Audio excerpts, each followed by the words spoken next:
Hey, Evil Dragon here, even though you can't see anything else except for my hands and these pieces of plastic that no one really needs. It's just some transparent plastic.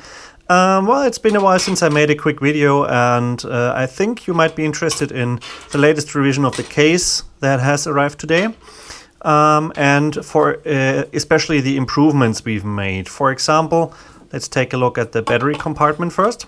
Battery sits perfectly, doesn't wiggle in any direction here. So yeah, it is really stable. And the second most important thing, if you close the battery lid here, is it also doesn't move down. So as you can hear, nothing, it doesn't wiggle, no sound, no noise, it's not moving around. It will always have perfect contact to the battery contact, so it won't fail. You can throw your Pyra away and it will still keep running. Next improvement here is the hinge area. Let's assemble this thing just quickly without the hinge part. So put it in here, and as you can see, what has been changed is the friction here. It has friction added, so now as you can see it stays open in multiple directions. You can see later how well that works with the hinge included. I've already pre-assembled the unit. Well, and I think it's time to move on to that one, because that's basically all I can show you from here. Oh yeah, the important thing is disassembling this part is a lot easier than with the Pandora, as you only have clips here and there, and the rest is just screwed. So it's easy to assemble and disassemble this one again. And here's a partly assembled unit. As you can see, I put the PCB in there, not the display. The display was already sitting perfectly in the last unit, so I didn't have to include it here. The issue we had was that the PCB was not sitting perfectly fine, so it wiggled around, but here as well, doesn't wiggle a bit, doesn't even move half a millimeter or anything. It's sitting perfectly in there, as it should. The ports also look a lot better now.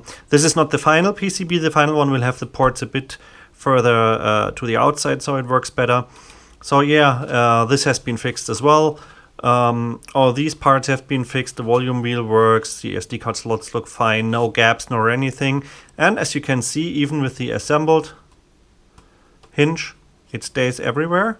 And it even, yes, you can see here, that's where the hinge part comes in, which means it won't wiggle around if it's open, because that's where the hinge part keeps it open. So you can use any thing here in between.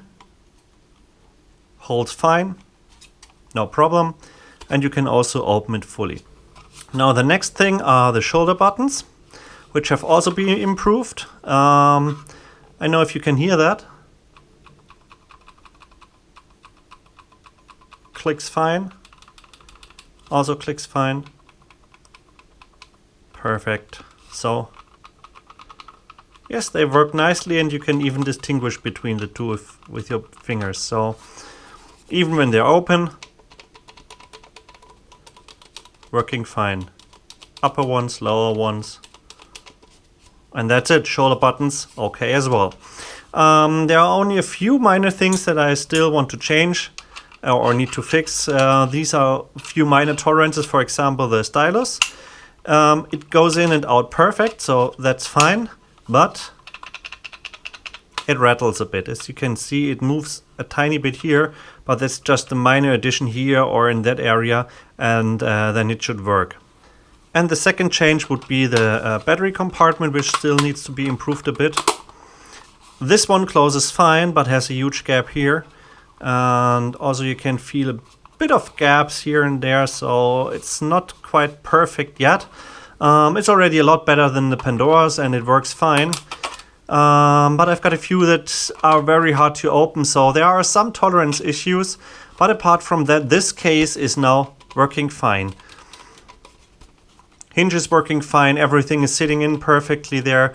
Can't wait to have the main boards populated within the next 2 weeks, and well, then I can use this one and assemble a complete Pyra with battery compartment, with working shoulder buttons, with everything. So we're getting there. And I hope you enjoyed this little video.